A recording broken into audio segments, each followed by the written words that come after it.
Hey, friends, welcome back to another episode of the In No Hurry podcast. This is your host, Cole Douglas Claiborne. Really excited to be back with you guys this week for another episode. And I'm especially excited to invite one of my new good friends, Eddie LaRow, on the show this week. Eddie and I connected sometime last year on Substack, and he and I have just gotten to know each other pretty well over the last month or so, have talked a lot about writing, and we just see the world very similarly. We've talked about how we feel like we've known each other for 10 years, and we see writing very similarly. We see our faith very similarly and just have a very similar personality. And so I'm excited to have him on here and talk about all things millennials, Gen Z, writing. He is an editor, an acquisitions editor for Baker Publishing, and he talks a little bit about getting into that space as well and how that's shaped his career. And he's also writing a book himself called After Progress: How an Ancient Faith Roots a Restless Generation. He and I both spend a lot of time on Substack writing and talking about the plight of millennials and Gen Z, especially as it relates to our Christian faith and our formation. And so we often bounce ideas off of each other and give each other feedback. And he's been helpful in editing some of my pieces as well. And so just really excited to have him on and just talk about some of the issues that matter the most to us, and just for you guys to hear our heart for our generation and the one below us, and just the unique challenges that we face both as humans and as Christians. So thanks so much for tuning in this week. Here is my conversation with Eddie LaRow. Eddie, welcome to the show, man. I feel like we've been talking for several weeks about getting you on the show. You and I have been talking a lot lately. It's been fun to get to know you. Excited to have you on. How are you doing? Good. How are you, Cole? It's exciting to be on the show. And yeah, you've been writing a lot of similar things as me. In fact, someone commented the other day in one of your posts, "Hey, you should check out Eddie LaRow." And you were like, "Well, I've already been talking to him a lot." Yeah, and they said I saw one of your posts and I thought it was one of his, and I was like, yeah, that's where we're at. So you and I have a lot of similar interests, both in what we write about, but also sports, music. We can hmm get into all of that. We're kind of similar in age. You're a little bit younger than I am, but I guess we're both technically millennials. You're like right on the Gen Z Yep. millennial border. So Yep. you kind of bridge the gap there, and I'm more of a, I don't know if I'm an elder millennial. I'm kind of right in the middle, but I also married Gen Z. So my yeah, wife is 6 years younger. And so she likes to pretend she's millennial, but she's not. She's Gen yeah, Z. yeah.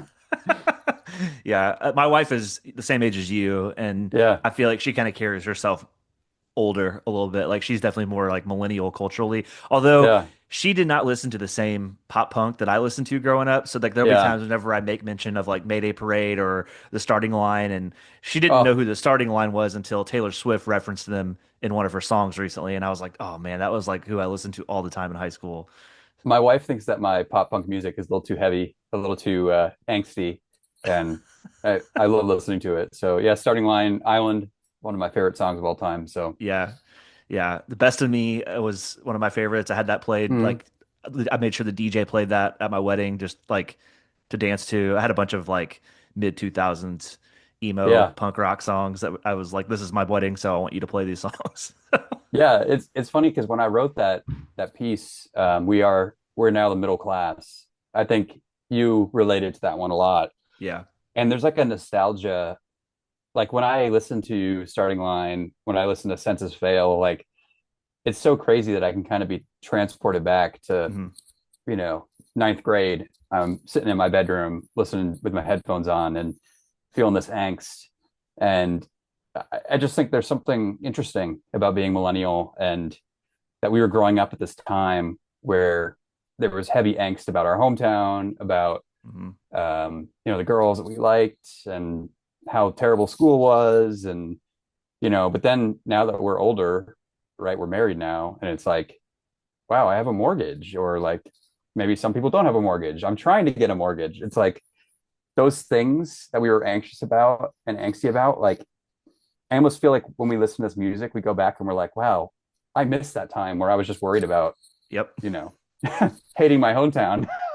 Yeah, your essay, I think, did a really good job of putting words to that. I kind of made a passing mention to that in my latest essay about millennials and Gen Z, where I basically said, we're so nostalgic for that time of our lives because it was pre the 2007, 2008 housing crisis. when we still had this idyllic version of what our adult life would look like. And it Hmm. sort of felt like we had a blank canvas for, all of our career aspirations and life Yeah. aspirations you know, before we knew things like job loss or infertility or Hmm. family loss would come into the picture. Because whenever you're 15, 16, it feels like you just still have so much life ahead of you. Yeah. And even you get out of college and you're like, oh man, this now it's real. Like I got to pay for my rent or got to pay for my groceries now. It hits you really fast. And also, it's good that you bring that up because there's an element too of the pre-digital where you and we grew up with like AIM. Hmm. AIM was like, it's not like a chat bot. It was like you had to be on there when someone else was on there and Yeah. you chat, or like MySpace. It's like social media was not the level that it is today. And Yeah. so for us, we not only didn't necessarily experience the hardships of life, but like we were a little bit sheltered from it, right? Yeah. It's like, yeah, it just didn't have access like you do today. Whereas younger generations now, it's like, well, the Iran war's going on. Well, you go on social media and you can just see clips, and it's like, wow, this is heavy. And back in our day with the Iraq war, it was like maybe the newspaper talked about it, like, but it wasn't just like as in your face as this is. Yeah, that's true. Yeah. I mean, I remember just like the littlest thing. I mean, they weren't little at the time, but like, a breakup or you liked a girl and they didn't like you back. Or for me, it Hmm. was like not making a sports team at my school. Those were massive things in my life. And Yeah. that was where I really resonated with the music that put words to a lot of that, of just like what we were feeling. And like MySpace was like just the pinnacle of growing up in that era. I mean, Hmm. I was the king of just like I think I even you're familiar with the song Constantine by Something Yep. Corporate, I assume. Okay. So that was like one of my favorite songs, which I think every millennial loves that song. But Yep. I was so like emo about that song that I think I changed my MySpace name to I spell confusion with a K. And that was like how my friends knew me. And I was like, I look back and I'm just like, dude, I was so emo at the time, or I wanted to be Yeah. perceived as emo. But I miss being able to create your own playlist, which you and I have kind of lobbied for Substack to add that to our Yeah. profiles. Well, I think isn't that interesting though that at the time emo was like kind of hyped. It was like Yeah. kind of cool to be emo in some Yeah. spaces. Like, I remember the band Alisana and like looking at them now, Yeah. I'm like, wow, they look ridiculous. Yeah. Like just like full black hair down, like all black, like the big studded belt buckle. And you look at that now and you're just like, that looks absurd. But then back when I was that age, I was like, man, this is so cool. Like I want to dye Yeah. my hair black, and people are gonna think I'm so cool for being this like emo rebel. But today, it's like it's so different. The the younger culture. It's not like I want to look emo. Now it's like I want to look authentic. Mhm. And maybe that looks emo for some people, but I think for most, it's like, well, I need to like we've talked about this a lot, Cole, is like I need to present myself online through whether that's like AI writing or AI images in this like perfect veneer. And Yeah. if I don't do that, then so it's interesting for me that like during our time, it was like you could actually be kind of cool being an Yeah. emo. Yeah. Yeah, it is different because I feel like when I was younger, there was definitely like I struggled with always wanting to put on a certain facade. I mean, I wrote about this several years ago about how I felt like I had, I guess what you would call a chameleon personality, where I just felt like it was a strength to some degree where I could be in any sort of social setting and feel like I could make myself fit in. But I Hmm. also felt the downfall of that was that I allowed myself to conform to whatever setting I was in. Hmm. And I had a lot of insecurities about who I thought I was, Yeah. or just that I would be cool enough or accepted. And I think there were some instances where, I just didn't feel accepted in certain settings when I was growing up. So then I felt like I had to change. And I just struggled really between my teenage years and early 20s to figure out who I was.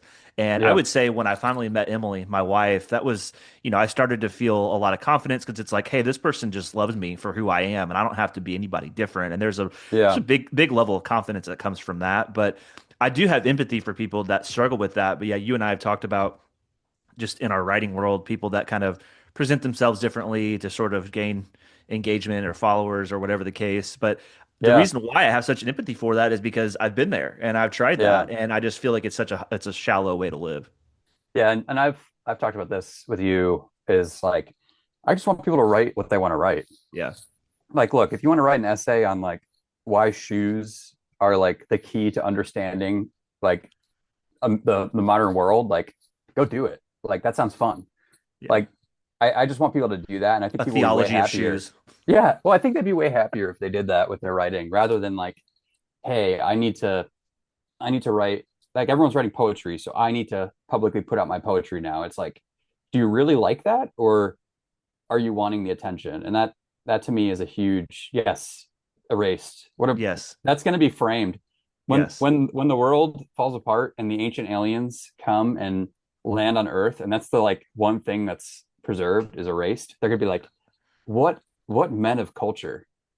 I need to frame this. I need to put this behind me in my office Yes, here. but frame This it is as art. something that will survive the nuclear apocalypse. That This is way, like art. the post civilization, they'll be like, what is this? Like, Here's this the is thing. magnificent. People could study this because the only things that I did not black out was the drop cap I and then the Roman numerals at the bottom. So people could What really is that debate for saying? Yeah, right. what are you saying with that? What am I saying with that? What am I saying? So, So so something I wanted to bring up that you wrote in your post, I think is very interesting, that I also wrote on was when we were in school. So I'd say like if anyone listening was in high school or middle school between the years 2002 to like 2011, like in that span, if you were in school during that time, then you'll definitely know what I'm about to say, which is older generations spoke to that demographic, that time frame. You need to go to college and you need to get a degree and you need to get a house and you need to get a mortgage. mhm. Like those were the things that we were told. And like smack dab in the middle of that, you have the housing crisis. Yeah. So while they're pitching us this like, hey, millennials, you're lazy and you need to, yeah, by the way, Gen Z, millennials were called lazy like before it was cool. Um, you, you need to do these things. But then right in the middle of it, it's like those things were vapor, Yeah. right? So I think you wrote about that. I wanted to talk a little bit about it because I also resonate with that because I think I mentioned in my post that I took an aptitude test and it said, you could be a pastor and then, oh, by the way, you could be a garbage man. And I just Yeah. remember seeing that as a high schooler and like laughing, like, oh, garbage man, what? Yeah, I took one and it told me that I should be a teacher, which I ended up being. And my stepmom never forgot that. She's like, I remember when you took that career aptitude test and it said you should be a teacher. And I was like, I guess I did. But what Yeah. was interesting, I know not everybody has the same journey as me, but it was like a double whammy for me because my mother passed away whenever I was 14. So I lived with my dad and my stepmom for the majority of my upbringing. Mhm. And my stepmother at the time of the housing crisis was a real estate agent. Oh, wow. My dad was a mortgage lender. So No. it was like the two worst careers you could have at the time of the housing market happened right as I was going to college. Yeah. And I was the only child at home. My brother had already gone and graduated from college and law school. My sister was in college. I was a senior, junior, senior as that was happening, and it was rough. I mean, high school was not really a lot of fun for me. Yeah. And so we had that situation where my dad, had to take a pretty severe pay cut just because of the Yeah. situation. My stepmom lost a lot of work because people weren't buying houses and just all that happened. And they were like, we don't know what we're going to do. Like there was one Christmas they were like, hey, we don't know if we're going to do any gifts this year. And I'm like, Yeah. okay, I didn't realize it was that bad. But that was a really tough time. But you're right. When we were in school, I don't remember, and maybe this was just me growing up in a middle class family where most everybody got a college degree. It just felt like college was the next step after high school. Like it just was, that's what you do. And if you didn't do that, it was weird. That was kind of how it was perceived. Yeah. All of my friends, all of like the quote unquote normal seeming people that I was in school with, college was the next step. And that was how teachers and counselors presented it. And anybody that didn't go to college, it was like, oh wow, they're just like, They're like a failure. they're like a Yeah. failure. Yeah. Whereas when I left teaching in 2022, the tide was turning completely. And I could tell you, even not just anecdotally, but statistically, from my time as an education reporter at US News, the trend is growing where people are starting to wonder, is it worth it for me to go to a 4-year college? But Yeah. also, the public perception of it, students didn't feel the pressure to need to go. They were very logical. Like, hey, if I just want to be an electrical like line worker, I can just go Hmm. to a 1 year program and do Yeah. that, or I can do an apprenticeship. People didn't feel, I guess, embarrassed to say I'm not going to college. I mean, there were kids that I Yeah. felt like were really good students that they were like, yeah, I don't know if I want to go to college, and it's like, man, that just was not the case for me when I was in high school.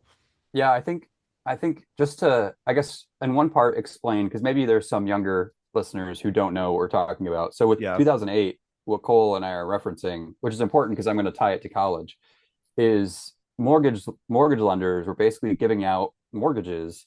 So like banks realized that they could make a lot of money off of interest by giving out loans to whoever wanted them. So Mhm. basically, like let's say Cole and I were like, hey, we're gonna start a business and we want a $3 million loan. And the bank looks at Cole and I and they're like, oh, like you guys are paying, $300,000 mortgages. Like that's good enough. Like you clearly can do this. They would just sign off the loan to Cole and I.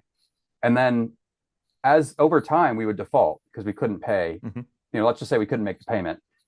Well, that's what was happening in mass, and not just to $3 million. It was like $100 million properties, and even some banks were like, "Well, here's this like junky property in Chicago, like this abandoned factory, and we're going to basically talk about it like this pristine waterfront property, and we're Yeah. gonna we're gonna make you pay." So essentially, what happened is people defaulted, all these businesses defaulted, and it caused this bubble that burst. And so the reason I bring it up is that I think the same thing happens with college. This is at least my like running theory, in that we were sold college, and and I, of course, I love college. I actually became a Christian in college. I am a big proponent of education. Like our daughter, my wife and I are very hopeful. We want her to go to college. Like this is not a diatribe against college, but I do think what happened was just like the mortgage industry kind of was like, hey, just take out these big massive loans. I think the same thing's happening with college, where it's like, oh, you want to major in art, and then you're going to be an art teacher. Well, here, take out $600,000 in loans, and it's the same thing. It's like, not that an art major is bad. I think art history is awesome, but I do think that the loan or the amount that the person pays should be equal to the Yeah. salary projection they're going to get. Otherwise, that person's going to get out, and there's a bubble, right? We have student loan debt bubble is massive, and people are defaulting. So I think we didn't learn the lesson, and now we're dealing with it now. So what you're talking about and what I'm feeling is like we were essentially told, hey, if you do this, your ticket out is going to work. Just like Mhm. we were told with houses. If you buy a house, you're set, man. You're good. Yeah. But that fell Yeah. apart. Yeah. And what I think too was somewhat irresponsible is just you got these 17, 18-year-old kids that are agreeing to these contracts to take out tens of thousands of dollars in student loans. And I know that they talked about the fact, hey, you're going to have to repay these. But when you're 17 and 18, you don't fully grasp that. Yeah, you And can't. even parents, when they try to sit down and fill out the FAFSA paperwork and all this with you, it's like you just don't have any context because never in your life have you had any sort of debt or anything close to that. So Mm-hmm. for me, I literally went to college and it was like I did not even think about the debt. It was like, that's just going to take care of itself. I'm not Yeah. even going to worry about it because I thought, and this was even me going into school for journalism, and everybody's Mm-hmm. like, this was in 2008 when I entered college, and they're like, journalism is not going to be and I was like, whatever, I'm going to do it. And of course, now it's like, Yeah. they were kind of right, but like, still, I was like, this is what I want to do. I'm going to make a career out of it, Mm-hmm. this and that. And I am 36 years old, and I still have over $10,000 in student loan debt that I have to pay. Yeah. And it's just, I don't know when I'm going to pay all that off. And I am now in a career that's unrelated to my degree. I've also changed careers, which Yeah. is something I wrote about in my piece was people are getting degrees. A lot of times they're not even getting jobs in those, which you don't always need a degree in the job that you're doing, but Yeah. you're getting a degree. You're not, maybe not always doing that job. Or in my case, I got laid off after working for 3.5 years at a major news outlet. And now I'm working in a completely different field. And I'm having to learn that field on the fly. And it's like I could go to school and get more debt and learn that field, or I could just learn it on the fly. And so that's kind of where people are stuck between. And I think that's kind of the gig economy too, right? Like Yeah.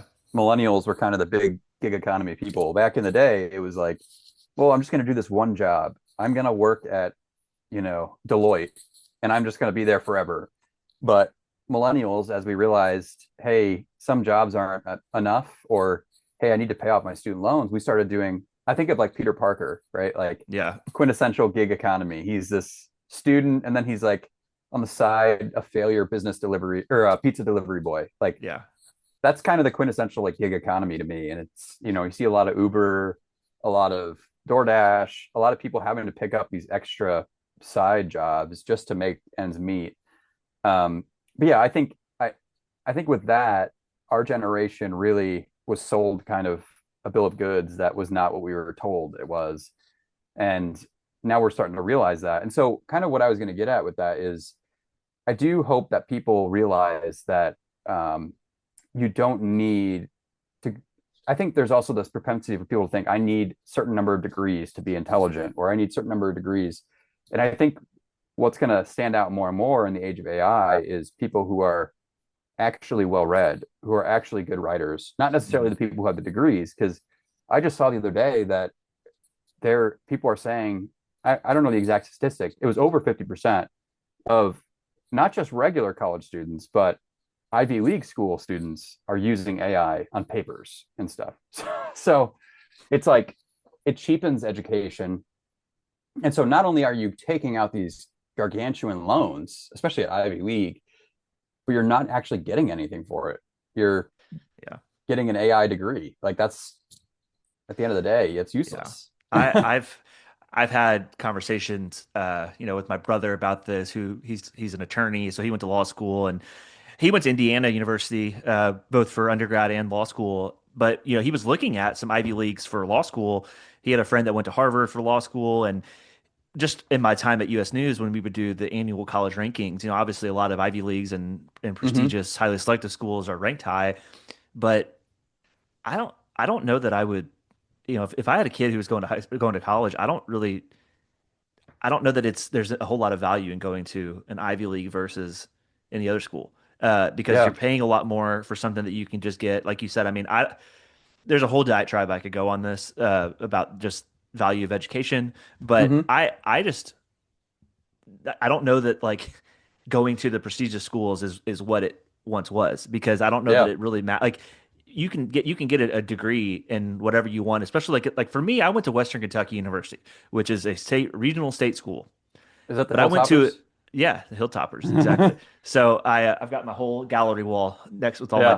my degree and all my other stuff here. But I went to a very, very highly regarded program, and on top of that, I went to Western because of the student publications and how highly regarded they were. So I went Mm-hmm. for a very concentrated thing at the school. So while you may hear that I have a degree from Western Kentucky University, you're like, oh, that's whatever. Well, my journalism degree there actually holds a lot of weight in that space. So you Yeah. don't necessarily, like, if I told people I went to Princeton, they'd be like, oh wow, but it's like Princeton may not be as good in journalism or whatever I'm studying. Yeah. So it doesn't always matter what the school name is. It really matters, like, what did you learn? What value did you get there? Did you get internships? Did you have access to people that can help you? That's where the real Yeah. value of college is.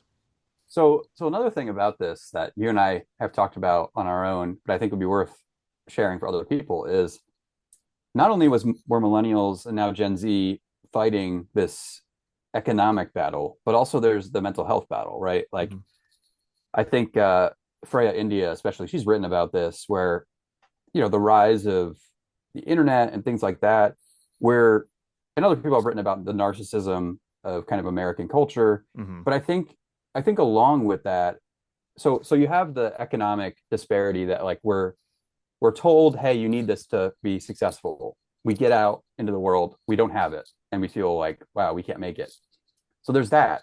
But then on the same side, there's growing up and then entering the digital age and struggling with comparison, like the comparison trap, like, wow, this person's better than me, Instagram. And with that, I think there's just a huge rise in anxiety, in depression. And so for me, and we've talked about this, I struggle with anxiety. And I think a lot of a lot of it for me is all of those factors, like monetary. We own a house, but our mortgage rate's high. like, Mhm. and it's kind of a pain and it causes me stress. I mean, that's just how it is. And then Yeah. on top of that, there's career stuff. Thankfully, I'm in a job that I love, a career that I really value, but there is still a pressure of like, the economy is not the best, or like affordability of groceries, like all of these things. And then on top of that, there's the comparison, right? Like you and I are writers. I mean, we battle the, hey, how did this Substack article get 10,000 likes? But then I poured my heart and soul into this thing and it got like 10. Yeah. Like, and so I think all of that, there's a monetary thing, but then there's also the mental health thing. So I'm sure you've reported on it. I'd be curious to know, to start this, like, what reporting have you seen on millennial mental health? Yeah, I did. Most of what I wrote about was about the current group of college students and their mental health, Mm-hmm. but it was crazy how I'd have to reference the article because it's been a year or two since I wrote it, but there were a lot of stats that showed like I think it was the American Psychology Association's like the latest Stress in America report that I cited. I mean, it's like lately the most stress was like politically related and like about Yeah. the election and affairs of the Mm-hmm. world. But yeah, I mean, when it comes to just schoolwork, it was crazy high. A lot of people Yeah. felt like they wouldn't have enough money for when they graduated to live on. I did a story actually that was not even education related. That was actually quite fun. I was thinking of my own experience. Wouldn't say it was fun. It was interesting, but basically, hey, how do you navigate the first year or two after college as an individual? Because Yeah. you go from being in this bubble where you're around all Mm-hmm. your friends, everything is structured, there's a lot of social life. Then, like for me, my first job, I lived in Owensboro, Kentucky, which is a tiny town about an hour from where I live now. Didn't know anybody. I worked a Mm-hmm. shift as a sports writer from 3 p.m. to 11 p.m. So I could never get involved in church or anything. I felt isolated as like a 22, 23-year old. And I was like, Yeah. I just went from having all the social life and now I'm like alone. And I was dating a girl at the time who was still in college, but I was like, my only time was like going down on the weekends Yeah. to see them. So there's a lot of stuff in that age group, but in our specific age group, there's still a ton of stress Yeah. about how do I continue to pay for my basic necessities, which we talked about the gig economy. Mm-hmm. I think it was 66% of, I think this is what I wrote, 66% of Americans, of millennials, according to one study that I referenced, felt like they had to work a second job in order to pay Yeah. for basic necessities. It was something like that. Which Uh, which we should pause and say that you and I technically do work second jobs as writers. yes. Yeah. Well, I've worked as, I've held numerous extra jobs, and I wrote about this too as a teacher. Teaching was an incredibly difficult profession. And I remember my first year where I was just so burnt out because I was the tennis coach, I was the yearbook teacher. I was Mm-hmm. so burnt out. And that, on top of that, being an English teacher, so you're grading all these essays. We get to the end of the year, and after graduation, all the teachers went out to like get drinks, get food, just to kind of celebrate the end of the year. And everybody's talking about the summer jobs they're about to have. Like, one's like, "Yeah, I'm going to be a lifeguard at the pool. I'm Oh going to do yeah. this," and I'm like, "Do you guys not need a break?" And they're like, we have to work because we need money." So I Yeah. would say that the majority of teachers that I worked with had a second job both during the summer, I but also during the school year. I have a funny story about that. My history teacher, so I went to Catholic school, and Yeah, like at Catholic school, you get one of two schools. One is you get the ritzy, like Ritz Carlton, like these are all the rich kids, and then the other is you get the like we can't really afford things. yeah, Our tuition's good, but like so we were in more of like the poor Catholic school, and so my our teachers were not paid well. I think, but this history teacher, my eighth grade history teacher, he told us the story that one of the kids who was a year above me, he was a big prankster. And so my teacher, he had this job at Little Caesars in the evenings. So he would he would go from teaching and then he'd go deliver pizzas at Little Caesars. Well, this jokester guy basically called the Little Caesars and said, "Hey, can I have Mr. Bilo deliver my pizza?" And they said, "Oh, okay, sure." So this guy, my teacher comes in, has no clue, opens the door, and this guy is just standing there in his boxers, and he's like, "Hey, Mr. Bilo, how's it going?" Like, just like so embarrassing for him, like this poor guy, he's trying to make money he's got a family, but that just kind of speaks to what you're talking about. I mean, yeah. being a teacher is not yeah, you're not compensated well. And Yeah. um, yeah, so I think that's exactly true. And at the same time, inflation goes up. There's also like, I think among Christians, and this is something that I kind of wrestle with a lot, is like among Christians, there's a lot of views where it's like, I don't necessarily think they're wrong. Like, so for instance, like I think, when it comes to like roles in the family, like man and woman, like I don't think it's wrong for a woman to desire to work or to be at home. Like my wife really wants to be at home, but the problem is that it's not affordable. So, Yeah. so my Yeah. wife works, and so I think there's also this trap among Christians, especially, where it's like there's this expectation that if you need two incomes, there's something wrong with you. And I think that's really important to kind of push back against because Yeah. it's just not, I mean, the first century is an agrarian economy. Like, ideally, I think, I mean, I'm not going to speak for every woman, but I know my wife, she tells me all the time, she's like, I just wish I could, be at home and not work and take care of our kids. Yeah. And I would love that for her, but like the affordability thing is just so hard. And I feel like there's this expectation for something. We don't have that expectation, but some people have the expectation like if you're both working, it's bad. And it's like, man, I think you just need to like see the context of American culture. It's not just a matter of Dave Ramsey, like, hey, why don't you, Cole, just stop paying for your Starbucks and you'll be able to pay off your student debt. Right? Dude, Like we did the somebody was we I were was with a I was a Ramseyite, so well, I'm we were we did the Ramsey whatever class it's called, yeah. and we still use the every I dollar think app to it's budget. helpful.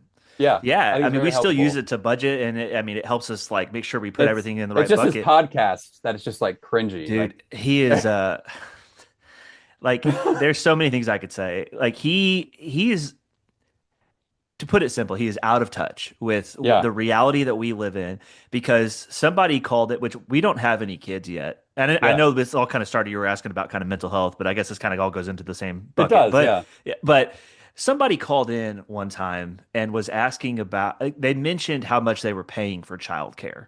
Hmm. And it was basically right on average with what nationally people are having to pay for childcare, which is an outrageous amount. And his response was to basically chide this person for paying way too much for childcare. And it's like, do you not realize that that is the standard across the country? That's how much childcare. Because he was like, well, this is the Oh problem. You're yeah, paying X amount for childcare. And it's like, that's what it costs. If you don't have family yeah, to help you watch the kid, that's what a lot of families are having to pay for. It's insane. yeah. So when we have our daughter, she's 2.5, and so 2.5 years ago, we were expecting her, and we were kind of plotting out what we're gonna do. My wife was a teacher at the time, and man, it was stressful having those conversations. We actually visited a daycare right down the street because we were like, we can't afford. We had an apartment, the rent kept going up. Hmm. We can't afford to, not my salary was not enough. I was working in publishing, which is not a lucrative position. If anyone is like, I want to be in publishing because I want to be rich, it's not the reason to do it. Yeah. Um, but my wife, she and I we visited, and yeah, they basically walked us, gave us the tour, and then they sat us down and they said, all right, here are our prices. Like here's the 2 days a week. It was like 1 grand a week or something crazy. And I remember thinking at that point, my wife and I were just having a real conversation of like, if we do daycare at that point, my wife's salary is just daycare money. Yeah. Like at that point, there's no reason for her to work because her money is just, it's all going to daycare. Yeah. Like it's a one for one at that point. So Yeah. I think that's the other thing is like, and again, in that time, my wife and I were talking, we're like, man, we're so blessed that we have two incomes, but I just can't imagine a single mother doing that. Like this is No. not tenable. It's not. And that's sort of like, this idea that I had for this book that I've talked to you about is like when we bought our house, we needed help from my in-laws. And I had a lot of shame and embarrassment about that at first. I wrote about this in my latest essay, but I realized that like so many of our friends, that was the reality of how they paid for the first house that they had was they had help from family. And I just realized that like, I spent this was in 2023 when we bought this house, and at least since 2020, 2021, I've worked an extra job to make extra money. My wife did as well. And it was like we just felt like we were no closer to buying a house and we still needed help. And to go back to just the idea of people having to work extra jobs, thinking of a single parent as well, like think about how stressed on the daily somebody like that is to where they probably don't even feel like they have margin for a social life. If they No. are a Christian, they probably still don't prioritize a quiet time with God, a prayer life, Hmm. because they probably feel guilty by not working. I mean, somebody Yeah. commented on one of my Substack notes today because I said yesterday basically I think a reason why a lot of us feel burnt out as millennials is that a lot of our creative outlets have had to become a second job. So what used to Yeah. be a release for us for a hobby is now a necessary income. And Yeah. the girl commented and basically said, I would argue that we almost think about how everything can be monetized, and I think that's true. And so It's for the me, I Etsy, just kind of the see, Etsy culture, right? Like, yeah, like I see people like they sacrifice friendships and other relationships, and then especially their relationship with God, because they feel like they can't do anything but work because they've got yeah, to be a slave to all this. So then it gets to this point of like what I found in that latest essay was millennials are kind of starting to be like, I'm working all this much and it doesn't even matter. yeah, So I don't care about the paycheck. I want something that's fulfilling and fun, and then screw the rest of it because I'm not going to yeah. pay it off anyway. So I think this actually applies back to the writing and Substack, especially is, I've talked about this. I've been in publishing for 10 years. I'm an acquisitions editor. And I remember when I announced my book deal, you and I had talked because, I felt guilty because people were posting and being like, when your friends are all announcing, when the Substack fam announces their book deals and, that's all depressing and like, but I think that's the wrong way to look at Substack. And you and I have talked about this, Yeah. is there's this kind of contradiction in that, or I guess more an irony. People say you need to get more followers, and so then you're just using your Substack to be a follower growth platform. Yeah. And you and I have talked about how much we just don't like that. Like I can Yep. usually see that. Yeah. And I think I guess this is my chance to clear the air. Like my book deal didn't come because of my Substack. And I think that's the mistake that people are making. I think it's helpful. I've definitely acquired books from Substack, but I don't think you should purely think of your Substack as I'm just going to like grow, grow, grow, grow, grow. I mean, growth isn't bad, but I think like if you're writing pieces because, oh, this person wrote this piece and it did well, I'm going to write this piece now and Yeah. do well too, because then I'll get a book deal. Like if that's your end goal, you're doing exactly what you're talking about, which is you're trying to monetize something that should be fun and a hobby. Yeah. I mean, if it monetize it, that's great, good for you. But that shouldn't be the goal, right? And I Yeah. That think should. for me, people who are like, how do I get a book deal? I think, the start is just the compelling concept. I've seen a lot of people go out there and be like, you know, I'm so upset because publishing hasn't accepted my book. And I think, well, just keep working on the concept. Or they'll be like, I think my concept is the best and no one's taking it. I'm like, well, I think you're onto something probably, but keep refining. And you and I've had those conversations of like, Yeah. you have a really good topic and you're just trying to figure out like, how can I kind of sharpen it and narrow it? Yeah. And I think that's exactly the right question versus people who are like, well, you didn't take my book, so now I'm mad. And I'm like, how dare you? I think that's the first point is like making sure the concept. I think followers, honestly, I think followers are overblown sometimes. I think you should Yeah. have some following, sure. But I think what's more important to me, at least, is having the bylines outside of Substack and Yeah. then also having Substack versus like people are like, man, I have 10,000 followers on Substack. I should get a book deal. I'm just entitled to it. And it's like, that's just not how it works. So, anyways, I'd love to hear what you have to say about that because you and I have kind of vented that we feel Yeah. like Substack has become the like Yeah. rat race of trying to get published. Yeah, I think, you mentioned comparison earlier. This is something that I've struggled with my whole life. I've written quite a few essays about it. In fact, my book idea that I had before the current one was a book about comparison, just because it's Hmm. something that I've dealt with. But it's very easy from a creative standpoint. And I know we do want to get into, I guess, kind of a more granular conversation about anxiety and mental health. For me, this is kind of where it is accentuated a lot of times is I see people who maybe have a similar idea and I get jealous because I'm like, oh, I wrote that. Why is that essay getting picked up whenever I wrote the same thing? Or, I felt like I said it better. And I do see people that they basically are just kind of shilling on Substack to get a big following. And what's funny is Yeah. whenever you report something on Substack, there's a bunch of different options, and it's like slop, rude, offensive, shilling. I'm like, Oh, there's a that, shilling option? I didn't yes, know there is a yeah. that. So it's really funny, but like I've just seen people like it's like you're clearly just trying. I mean, we saw somebody recently who was like, my publisher said I need to get X amount of followers for a book deal. Please subscribe. And you're like, that's not how that works at all. No, that is And not how that it's works. The process is a publisher will come and say, first of all, you bring the idea to the publisher or they reach out to you. They're very aware of your following at that point, and they'll yeah, say, you know what, you don't have a good enough following yet. You need to work on that. They're not going to be like, hey, we have an offer for you.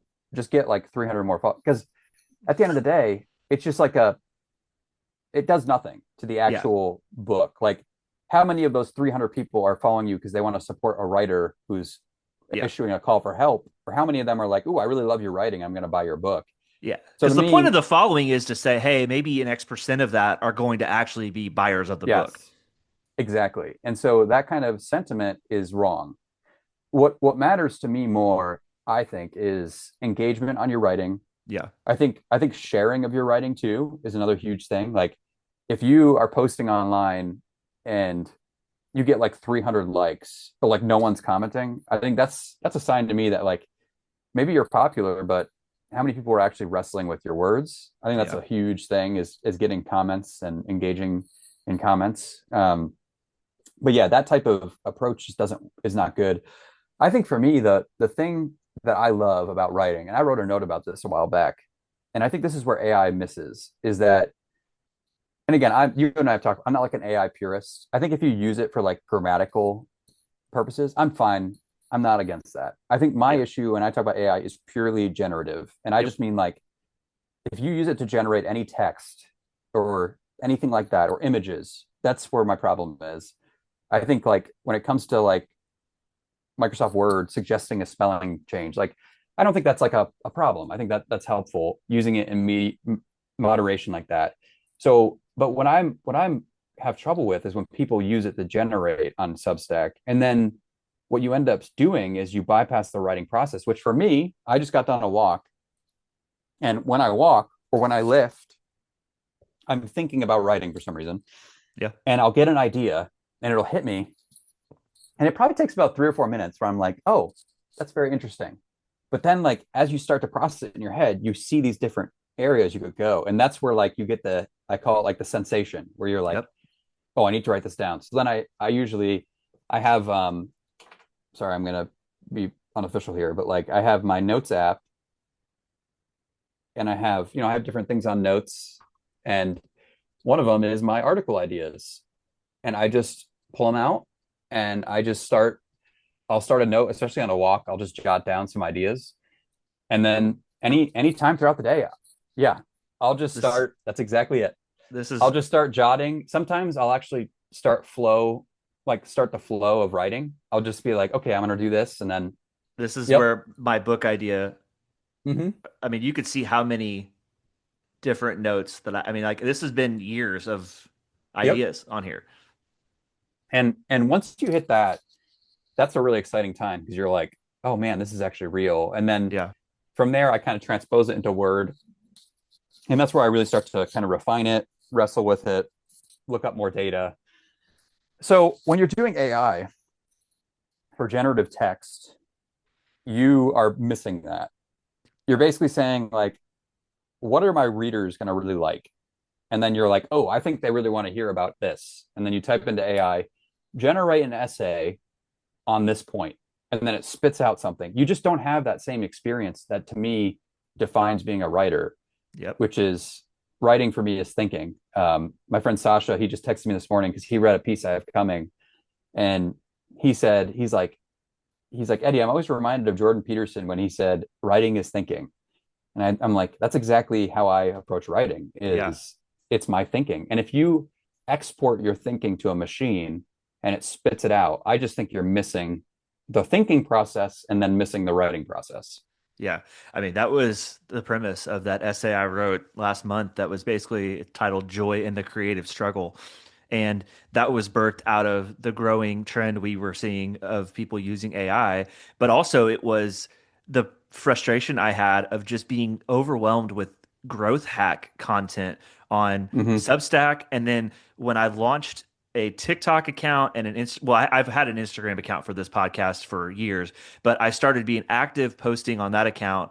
And then I started a TikTok account to post some clips, and it was like everything was like, here's how to get more followers, pay money to get more views. And then you go to Substack, and it's like, here's X, Y, and Z growth hacks to grow on Substack. Here's how to go from 100 followers to blah blah blah. And I'm just like, everybody wants to shortcut the process, and they have an end goal, but they don't want to do any of the work to get there. And I noticed the same trend with people using AI, where it's like, if you come on, my whole question was, why would you purposely come onto a writing website if you have no intention to do any of the writing? Because at Yeah. that point, you just like the vibe of being seen as a writer. You think it's cool to be seen as a writer, and you're not actually writing. And I mean, I have ranted about this for weeks, but I think it is crap. Like, if you Yeah. want to be a writer, you have to do the writing. You have to sit down and think about it and come up with the idea, not just say, hey, do this, do that to the machine. And then for me, it's especially the case when you're writing something that you are purporting to come from your soul, which to Yeah. me would be Christian writing, as in a relationship with God. And I would even put fiction writing in that case because you are dreaming up characters that you are supposed to make believable. And Yeah. I want those to come from real human experiences or emotions. So Mm-hmm. there's some things where, like, if it's technical writing, like in my marketing job, like we use AI for a lot of stuff that we do, which I don't really have a problem with that as And much because legal stuff, they use it quite a bit. yeah, like I don't really have any ethical issues with that at all. It is for Yeah. me pretty segmented to, hey, I'm presenting this to you as if it's something that came from my heart and soul when it really came from a machine, especially if you're like, hey, this came from my relationship with God, but really you're just like, hey, Yeah. write me an essay about the Gospel of Matthew, do this and that. It's like, that's crap. That's where I have an Yeah. issue with it. Yeah. No, I agree. And yeah, I saw recently too. I think the growth bug on Substack is a problem because I saw recently someone talking about notes, and I think you and I we have a ongoing text thread where we see frequent offenders and we just shoot messages back and forth of, Yeah. hey, this AI person is back again. And so one thing too from a publisher's perspective is that I recently, and I'm not going to say who or what, but in my job, we recently had a proposal come through, and it was a pretty good proposal. And one of my colleagues said, hey, this is great. But then they actually did some deep diving on the person. So the proposal itself, I think, was human written, but they did a deep dive on their article writing, and they noticed that it was very flat, very bland, full of triads, full of, sorry, but like when it does things like someone one time cited me and they said, um, he hits like a diagnosis. Like that's just not something people say. Like that's Yeah. AI. It's AI trying to sound artsy. They said your writing hits like a diagnosis. It was my cowboy piece. They It's were either a like, great Eddie's, compliment or it's yeah. phony. I'm like, what is whoever says that hit like a diagnosis? Like that's just a diagnosis doesn't hit. So when I see stuff like that, it's a dead giveaway that it's AI. I'm sorry, that's just not human. That's not human writing that. That's not a human Yeah. colloquial phrase. So my colleague saw that and sent me a message and said, you know what, I'm going to retract my statement because I think all of their online writing is AI. So all that to say, even if you have a good human proposal, but your online platform is built on AI writing, that's not going to look good for publishers. Publishers don't want someone who is relying on AI. And I think that's, again, it's a problem I'm seeing. And in publishing, that's a problem we're butting up against is AI. And I just think you and I have kind of diagnosed that the problem is it's the growth. It's the desire people have for growth. Yeah. They basically want to use Substack as a platform to get a book deal. And they're like, you know what? I don't even care how I'm going to do it. You know, I actually Yeah. saw, did you, I don't know if you saw the comment someone made on my post, one of my posts. They said actually AI is so successful because it writes in a way that people like. Like they like to hear the way. Obviously, I'm not saying it's good writing. You and I know it's terrible. Yeah. But like the way it tries to like do the triads and tries to do that, it's actually trying to appeal to like normal people and how they like it's visibly appealing to them, even though it's Yeah. like as a writer, you're like, this is cringy writing. Well, I often compare it to fast food, where fast food can taste really good, Yeah, but it is terrible for you. And then you're going to feel the after effects of that if you consume it too often. You're going yeah. to gain weight, you're going to have high blood pressure, Hmm. you're going to have all kinds of health issues. And I think when it comes to outsourcing your thinking to AI and your creativity, your brain is going to become mush. You're going to stop being able to think critically. And for me, that is ultimately like, I know there are a lot of people that probably have not enjoyed reading a lot of my diet tribes about AI over the last month.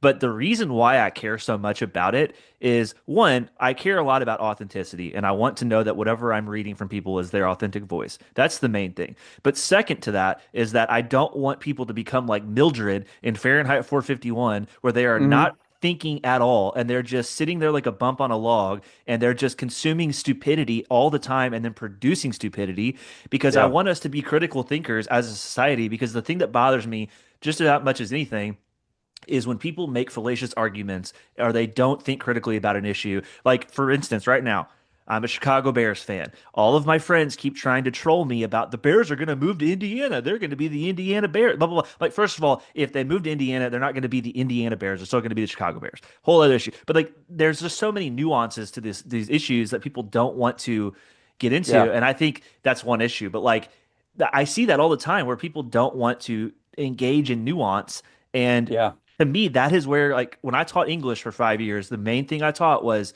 hey, I don't really care if you like the book that we're reading or not. The skill I'm trying to teach you is critical thinking because that's going to yeah. translate to whatever you do. And a couple of things too. One is that I'm an editor by trade. I need help. I sent Sasha my the book review of Truman's book that I have coming. He sent me an email this morning, and he's younger than me. Like he's not someone that like, is way older than me, has more experience, but he's a great editor, and he gave me awesome feedback. He sent me an email with all these corrections that he's like, "Hey, I think this will make your grammar tighter and better." Like it's okay. Like I don't have to be perfect, Yeah. and getting that help is helpful. So I think that's the first thing. Just being okay with that. And the second is I've had to delete a few notes. I put a note out the other day about individualism, and I didn't mean it in the sense of like the philosophical term individualism, which is like really bad and not compatible with Christianity. But someone commented on it and were like, you should probably have nuanced that and said, you mean more like personal expression or like individual kind of choice Hmm. versus individualism. And you know what? He was right. Like I deleted it. I was like, you know what? I actually am wrong here, and I don't want this living out here for a while. And I Yeah. think I think we need to be okay with that. And I think that's where Substack notes, especially, it's like people need to be okay with being wrong. They need to be okay with having some grammar issues. Like it's okay to not be perfect. And I think Yeah. that gets at your book, right? Like the feeling of feeling burnt out leads people to find ways to cheapen the system. And I think Yeah. writing, it's like I don't want to feel uncomfortable and have someone repost me and say, "Hey, you used your incorrectly in the sentence." Like that's embarrassing. Yeah. Rather than doing that and being authentic, we say, "Well, I'm just going to have AI write my note because then I know no one's ever going to, have that concern." Yeah. And I'm here to tell you, like, those concerns are really what make us human. You know, I think I talk about you talked about Fahrenheit. I think I talk about Brave New World a lot, Yeah. and you have this exchange with kind of the head guy at the end with John the Savage, and he basically says they're arguing because Mustafa Pond is his name, and he got rid of um, all of the negatives, right? All of like pain. They're taking the soma Yeah. to make them feel good. They're having sex whenever they want, like they can have whatever partner they want. And he's basically saying, like, look what I gave you. I gave you this society with no pain, no suffering, no crying. none of this. And I just remember John responding to him and saying, I want the right to be unhappy. And he's not saying, of course, like, hey, I just want to feel miserable all the time. But there's something about that post fall, the unhappiness we feel is actually what makes us human. And I think the same thing with AI. When we outsource that and we say, you know what, just make me feel good, just put this out there that's clean, like we're doing something that's not how we're meant to be right now. And I think that's where my problem is with AI is like I want people to be authentic. And by being authentic, that will mean making mistakes. That'll mean being like me and saying something stupid in a note and having to delete it because it was wrong.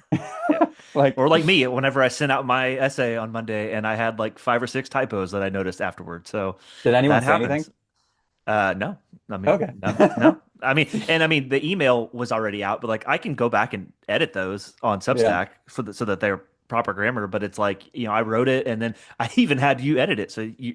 It's Editor my didn't even fault. catch, yeah, Mr. Editor didn't even catch it. So, I mean, but that's human. And for me, my approach was, or has always been like, I if people subscribe to me or follow me or listen to this podcast or whatever, or even just like be my friend, like Hmm. I want them to do all that because they genuinely are interested in the authentic version of me and Yeah. not a facade that I put on the internet. Like if I was doing this every day where I was, posting in a different voice that's not natural, I was using AI to create all of my content to put out this persona, then I would feel gross about gaining a following that way because I would think none of these people are following Cole. They're following this version of Cole that they think is real, but it's not. Hmm.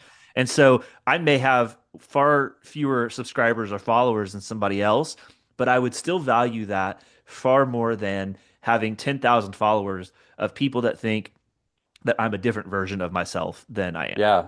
And when it comes to writing a book and you submit to your publisher and they know, they'll be able to suss it out. Like this is AI. So it's also not, if you are planning on writing a book, AI is not setting you up well. It's Yeah. setting you up to fail. Because if you're Yeah. relying on AI for articles, then have fun writing a 55,000 word book on your own, Yeah.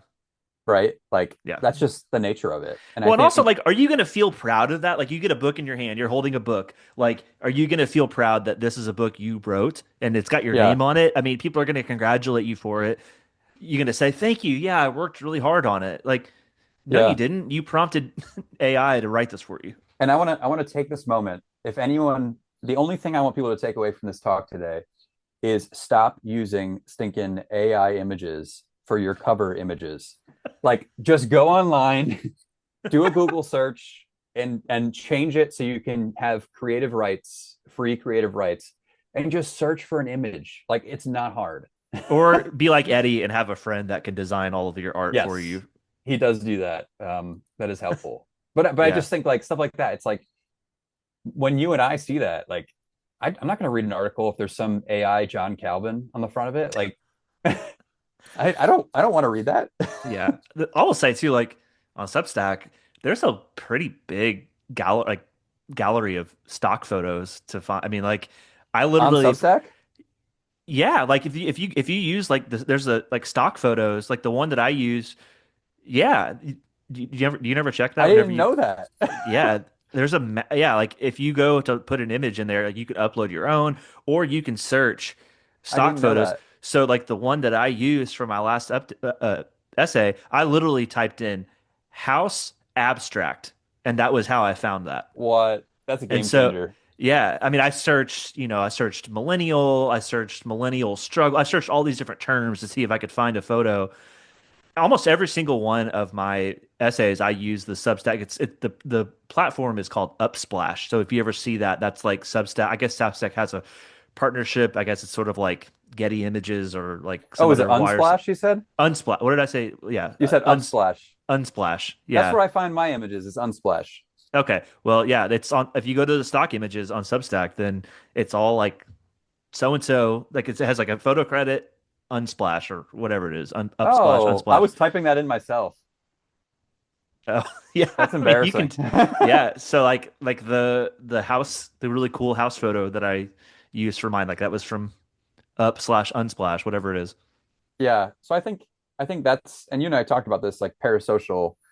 I think it's people trying to develop these parasocial relationships, which is a one-way intimacy.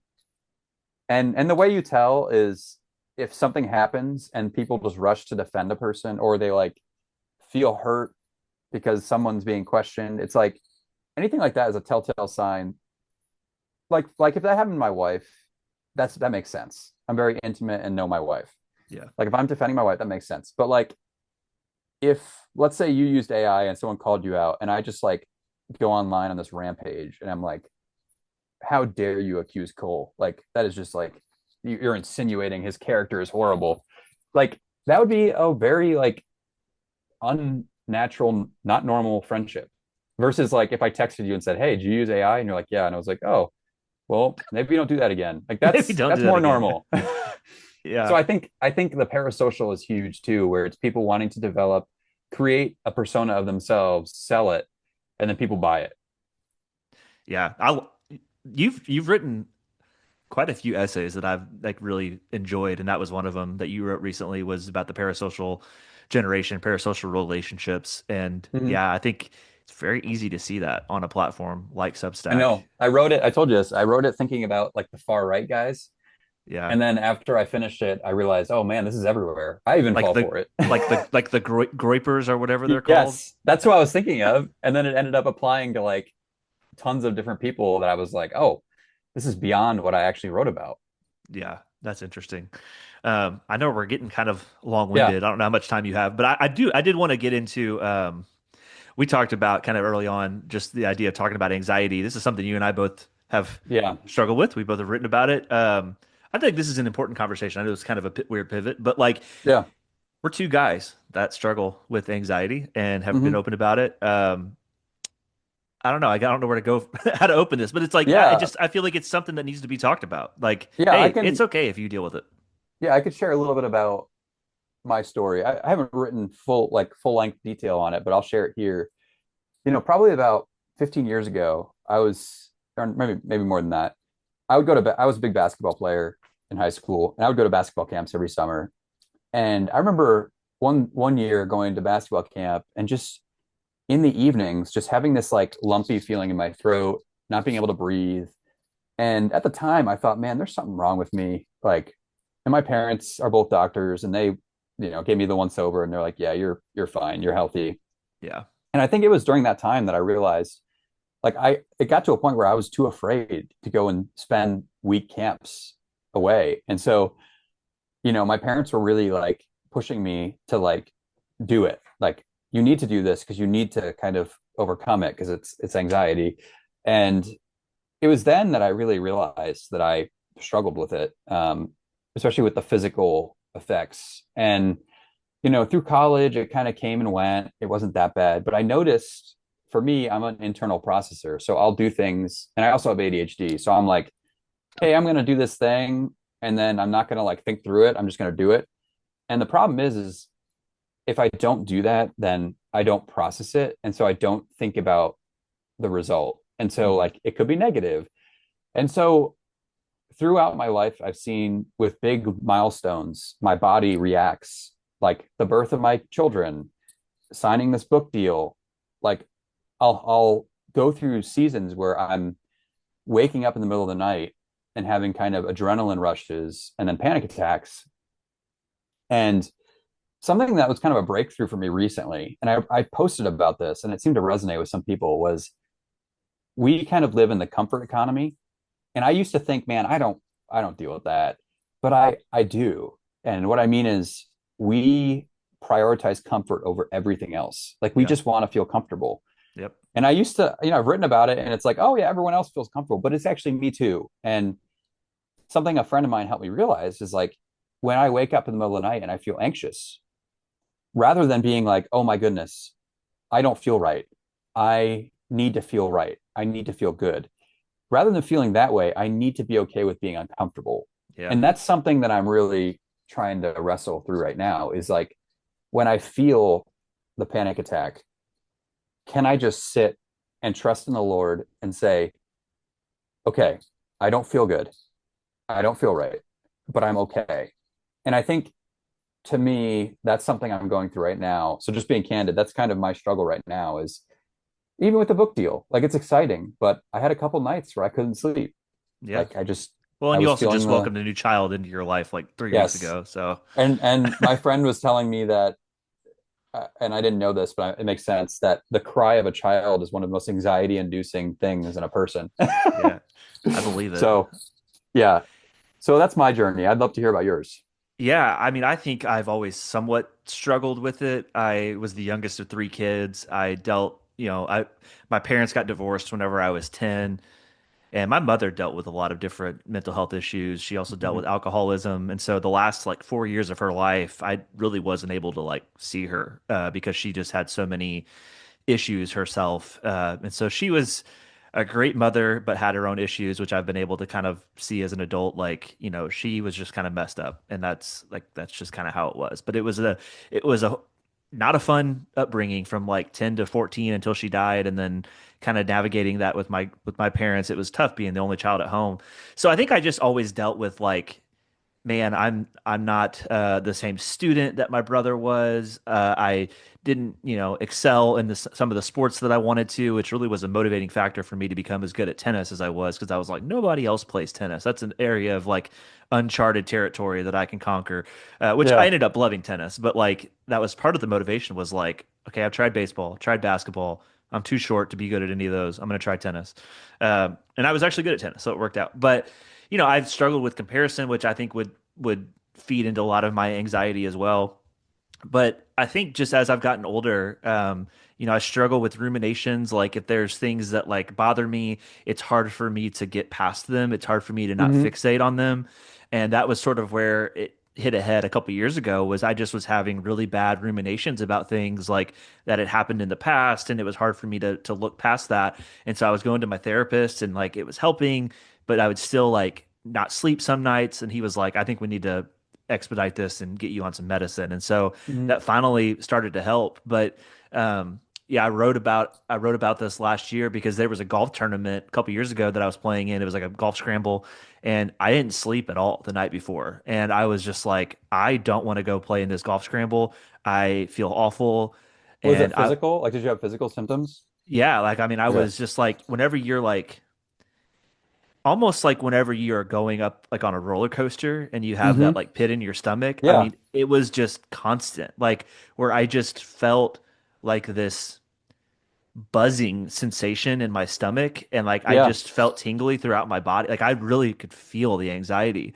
Hmm. And it was awful. Like I'd lay in bed and I just couldn't fall asleep. And so like I'd come in here and I'd sit down here and I would journal and I'm just like, I don't know what to do. Then like that night I tried to go into my basement, which is pitch black. There are no windows to try to fall asleep. Couldn't fall asleep. Yeah. And I was just like scared because I knew this was like a couple days after I'd started on taking Prozac, and I was scared because I was like, my friends are going to tell that it's not the same version of me, and I hadn't slept. I didn't eat anything, and so I was like, how am I going to go play 18 holes of golf and like be Yeah. social? So I go out there and I'm just like, I'm trying to be myself, but I'm like, one of my friends is like, dang, Cole, I've never heard you be this quiet. And I was just Yeah. like, yeah, I think my body's just getting used to this medicine, Hmm. um, which I guess that was maybe part of it. But yeah, it was awful. And I just like it just took a lot of time. And I think when you're in the pit of anxiety, like I was, it's very, and this is not really the first time. I lost a pastor friend of mine in 2016. He was the worship pastor at my home church, and he was killed by a drunk driver. Oh, wow. He and his daughter was like a 16-year-old in high school in a high school band. They had gone up to Indianapolis for the state band competition and they were coming back home. So David is his name. His mother was in the car, and then his two daughters were also in the car, including the high schooler who was just this beautiful singer, like was gonna be, Hmm. I think, like the next Carrie Job. Like she was incredible at singing. Um, but they hit a deer just like right around Oh, no. Bloomington, Indiana. They hit a deer, so they were on the side of the road waiting Yeah. for help to come. And this 19-year-old that had been partying all day at an IU football game was driving back home to like Jasper, Indiana, which is kind of around that area. And right there on Interstate 69, swerved off the road and hit their parked car and Man. killed David, his daughter Sophie, and then Ruth Ann, who was his mother and Sophie's grandmother, and then his other daughter Josie lived from the car crash. But like that was right when I started teaching, and I'd gotten really close to him in my adulthood. I He was my worship pastor from like middle school and high school, but then I started taking piano lessons with him whenever I was an adult. So I got to know him just in that context of life. I had gotten out of a relationship. It was right whenever I met Emily. So it was like a lot of these big changes, my career changes, got to know Yeah. him. So I was really, really messed up from that for a long time. And so I had gone through anxiety with that and then this, and it just was like, all that to say, when you're in the pit of something like that, it really Hmm. feels like it's never going to end. Yeah. And that was how I felt. And I would just tell anybody listening that, like, I don't know when it will end, but it will. And it's just sometimes it takes time. And I think Yeah. one thing I'd love to have you touch on too is just like there may be, I think it's gotten better, but there still may be a stigma within Christianity that, like, oh, if you deal with anxiety, something's wrong with your faith. And I think that's just absolutely a farce. Yeah. No, I think everyone does. And I think I was just talking to someone the other day that, you know, for me, I I don't I don't worship a stoic savior in the sense that like I think there's a big draw to stoicism right now, which to me is kind of a reaction against definitely the hyper feeling focused. And there are some things that are helpful in trying to kind of endure hardship. Like that's something I'm trying to learn is like it's okay to not be okay. Hmm. But I think the problem I'm seeing is that people are not allowing themselves to actually express kind of what they're really feeling. And I'm just constantly brought back to the Garden of Gethsemane, where you have Jesus, I mean, literally sweating drops of blood. I don't think it's anxiety in the sense that like we feel, because as my friend pointed out to me, it's like he actually had a legitimate reason to be like fearful in that situation. Like Yeah. he is going to take on the weight of the world. Like it's his fear wasn't misplaced, Right. right? It actually made sense. Whereas my fear, my anxiety, it's like, oh, I got a book deal and I might have to travel to New York City to give a talk. Like that's not a realistic fear. Whereas Jesus's fear and the anguish, that's the word that it's used, his Yeah. anguish was real. It was like an actual, but I think the thing for me is like I really relate with that, where he's like, his human, it's like in all ways he was like us. And I think for me, seeing him like that is really where I relate the most. And not only that, but like he goes out and checks on the disciples and they're sleeping. It's like, I feel that way. It's like you wake up at 2 a.m. and you're like, oh man, I'm anxious, or like I'm feeling this, and everyone's asleep. There's no one awake. And it's just things like that where Jesus in that moment, I really relate. And then but the thing to me that's so important about that is he prays, let this, if it be your will, let this cup pass by me. But he accepts it. And I Hmm. think that's the thing that is key for godly handling of anxiety. It's not the fact that you shouldn't feel it, it's what you do with it when you do feel it. And that's the thing that I'm trying to do is I really need to work at being okay with being uncomfortable and then directing myself to the Lord in those feelings of uncomfort, and also just realizing like he's not necessarily just going to take it away. Like maybe I don't sleep a lot that night, like Yeah. that might be a possibility, but just knowing that even though I don't feel comfortable, I don't feel good, it does not mean that the Lord is not with me and is not helping me. um because I think for me I can use things like scripture as a comfort. And I mean, yeah, that sounds great. But if I'm not actually meditating on what the words say or reading what they're saying, and I'm just thinking like, oh, I got to read my Bible because like I'm anxious and it'll make me feel better, that's not the right way to approach it. And Yeah. so those are just some things that I'm working through. But yeah, I totally agree. And I just look to Jesus and like his anguish. But like, what did he do with the anguish is really the key. And that's where I would say anxiety is sinful. Is I'm not saying all anxiety is sinful, but if your anxiety causes you to go to either sin, which would be, let's say you're a guy, you're feeling anxious and you're like, I want to feel better, so I'm going to go to porn or I'm going to go to this. Like that's wrong. But if you feel anxious and you go to the Lord and you still feel anxious, that's not sinful. Right. It's not just going to alleviate it, although he can. So yes, I agree. I think everyone experiences it, and some people like us experience it more. We just need to be open about it. And yeah, that's the stigma around it, I think, is not helpful because we're a more anxious generation. I mean, that's what Yeah. Jonathan Haidt's book is called, The Anxious Generation. I mean, digital Yeah. media has made us more anxious than ever in history. Yeah.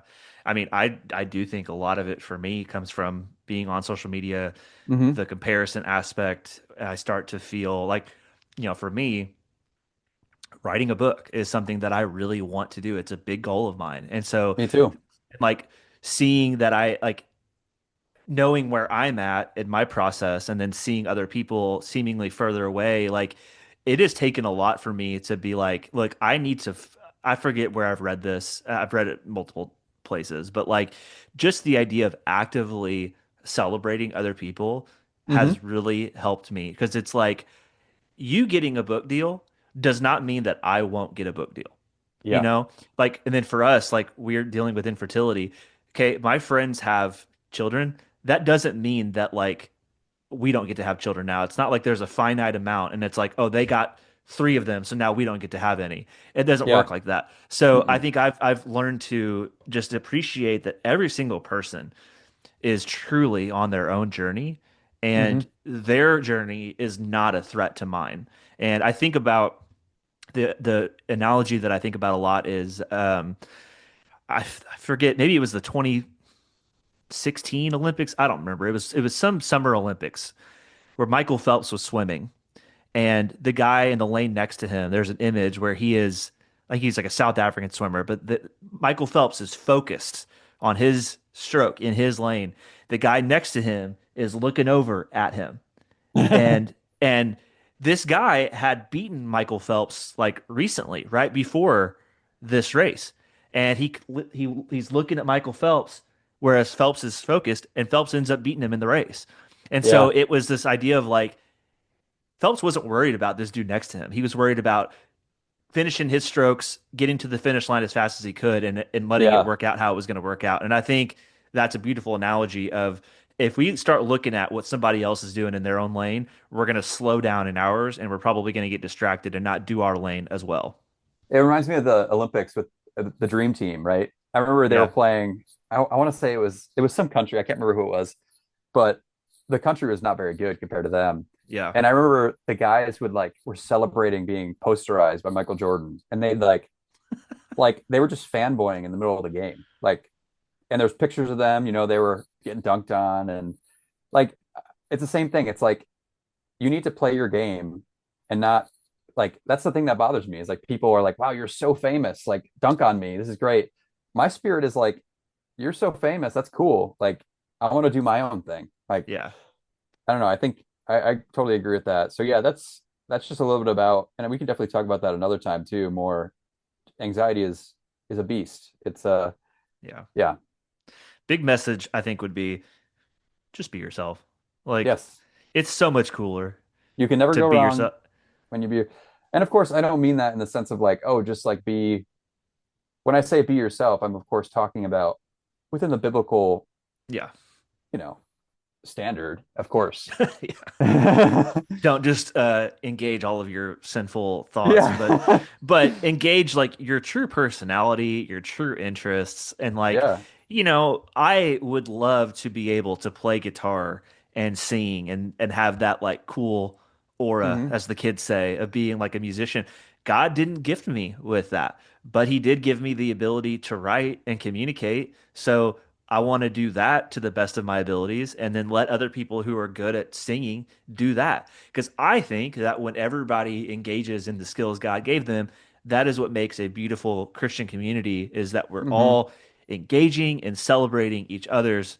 And I know it sounds super like corny and cheesy, but like it's so true. I mean, think about any sports team. Like we just watched the March Madness championship game. Hmm. There are guys on Michigan that played 6 minutes. There are guys that played 35 minutes, but every single one of them contributed to a national championship, and they all get to Yep. share in that. They may not be the star player. Like Will Cheddar, who'd been there for 4 years, played 6 minutes, maybe didn't even score a bucket in the championship game. I don't know. But like he gets to have a championship ring just like Adai Mara and Yaxel Lindeborg do, even though they're like Hmm. the best players. So Yep. I think it's cool where like you may not be the star in some other area, but you can be an expert in whatever you do. And Yeah. I think that's a great thing. Yep. I agree. Before we get out of here, I do want to give you a chance to plug. You just signed a book deal, like you talked about. Do you want to I share a did. little bit about the book and Yeah. what people can So expect from it? yeah, so I've a lot of my writing is on Gen Z and millennials, and I see three kind of competing issues among them. One is, and they're all under the guise of progress. Like we're sold progress, right? We want to become the best we can be. We want to be perfect, and they come under three areas. One is technology. So there's like the myth of like technological progress, which is like you see it like with Elon Musk. It's like we're gonna kind of upload our brain to the cloud and the AI cloud, and then we're gonna achieve singularity and we'll live forever. Like there's that. The second is internal progress, which is there's a lot of like drugs that people are taking, like ayahuasca or things to like Ozempic. enlighten themselves. Yeah, Ozempic. Yes, yes.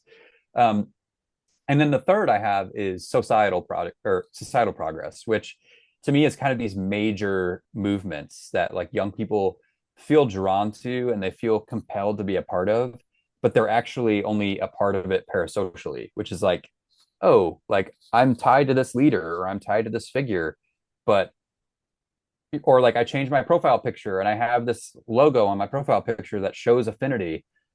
They want to be a part of something. And so what I found is those three things have unrooted Gen Z and millennials. And what I mean is like it's made it so people are kind of nomadic. They're going where they feel like they're going to feel good. And what I'm trying to argue for is that the Christian faith is really rooted in it's rooted in history, right? It's rooted in the fact that we have a historic faith that goes all the way back. And there's a creed with that faith, the Nicene Creed, which we profess as believers across the world, and we all believe this thing. And I also think there's like a moral angle too. I know people hate when we talk about that. They're like, well, that's politics. Well, I'm not talking about politics. I'm talking about morality. And I think Gen Z really, really wants to understand what does it mean? What does it mean to live the way God has called me to live? And I think that's something they long for. They don't want you just to be like, hey, man, like be you and do whatever you want to do. They want to be like, okay, I want to know God and I want to know how he calls me to live. And they want you to tell them. So there's that aspect. And I think the third is the community aspect. That's something I write about a lot is we really need in real life communities. So the church is one of those things that God has given us where we get come together and be known. And it's hard. Like it's not easy. But I think that's what we need. We need hard relationships. We need relationships with people at church that might hurt us, but that God has still given us this community to love. And so it's called After Progress: How an Ancient Faith Roots a Restless Generation. And so it's basically looking at those three things and then showing how the church is the antidote to those three problems. That's cool. And you said it should be out 2028. 2028. Yep. If I write it, I'm already 18,000 words in. So it's not like I'm nowhere, but you know how it is with a book. It's like, oh, wow, I actually have to do this thing. It's like, oh, man. Do you have like deadlines in place already for chapters and things like that?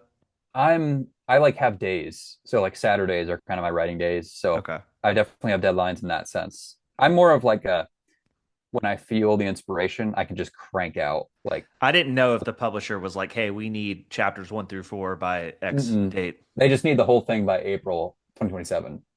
Oh, okay. So I got about a year, Yeah. Okay. That's which good. I'm sure a majority of it will be written over the summer is my expectation. Yeah. Okay. Cool. Well, I'm excited for that. I'm excited Yeah. to read that whenever that comes out. Hmm. So the last question that I love to ask, the name of the show is In No Hurry.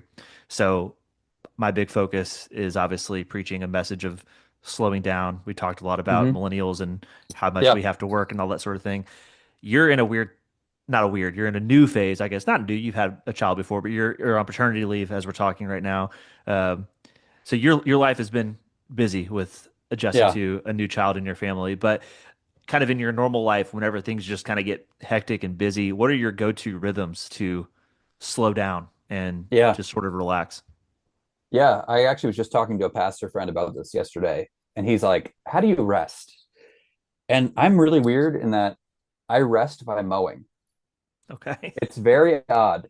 But one of the things that I really like is I like mowing because I have a push mower Yeah. and I just we have about almost an acre and it takes a while. It takes like two hours. But I Okay. pop an audiobook in and I just am listening and like the hum of the engine of the mower and like I feel like during that time I'm able to just like kind of process and like I'm not thinking about things other than like a book I'm listening to or things like that. So I feel like during that time, which is funny because that's very much like when we're younger, oh, my dad mows like, but now it's like, oh, we're the people mowing and we're the people taking care of our lawn. So We're the it's middle like, class. yes, exactly. Like I said. So I think that, and then the other thing is I think reading is a big Yeah. thing for me. I think, reading books is a really good we're inundated with podcasts and we're on one right now.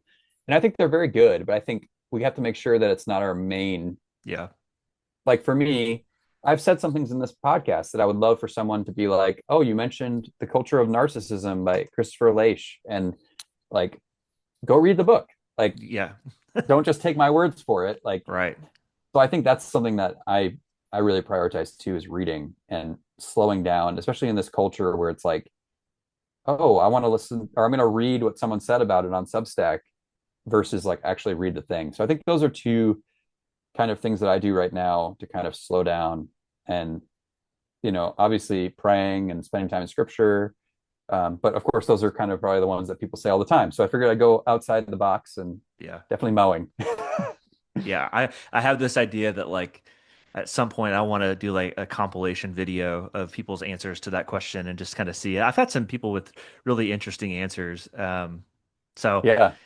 a lot of times, yeah, it's like, oh, I hang out with my family or go on a Yeah. walk, but I forget. There's been some that have been like really unique, and I'm like, okay, Yeah. that's kind of cool. So good deal. Well, Eddie, if people want to connect with you, obviously you're on Substack. Where can they Hmm. find you on Substack, social media? What are the best ways Hmm. to stay in touch with what you write about? Definitely Substack and Instagram, but mainly Substack. I'm definitely a words guy over a picture guy. So just yeah, search at you actually I'll have the link in the show notes, but search Eddie LaRow on Substack. Hmm. You'll find him. Um, yeah, I would love for people to Yeah. join the conversations of all the random stuff we talk about on Substack. Oh yeah. Well, Eddie, thanks so much. I feel like we could talk for another I hour or know. so. Me too. We'll have to do this again. Maybe we'll make Yep. it kind of a regular thing. Who knows? But Yeah. thanks so much for joining, and we'll talk again soon. Yeah. I'll talk to you later, Cole. Well, I feel like Eddie and I could have talked for another hour or so, but so grateful for him coming on the show this week. Like I said, we just have so many similar interests. We are big sports fans, but more than that, we care deeply about our generation and the issues that deeply matter to us and affect us. And we also care about the generations below us and how they are going to grow into being adults in the near future. So be sure to check out his work on Substack. You'll find me resharing a lot of his work. We just write about very similar things, and I find a lot of his stuff to be very, very interesting. So make sure you check him out, Eddie LaRow on Substack. You will find the links to his work in the show notes. He also is published on several different websites occasionally, and so he shares all of that on Substack whenever he's published in a different publication. So if you want to follow him, be sure to check him out on Substack. As for me, you could find me on Substack as well. Just search Cole Douglas Claiborne. I'd love to connect with you on there, as well as Instagram. I'm not down there as often, but I am there some. I just prefer Substack these days, like I've said before. So you can check me out on Instagram, Facebook as well. I'm there, not as active. If you really want to get in touch with me, Substack right now is probably the best way. But either way, I'm so grateful that you're here checking this show out, whether it's on audio or YouTube. And I would love for you to stick around for future episodes. But in the meantime, I hope you guys find some time to relax this week and not be in a hurry. And we'll catch you next time.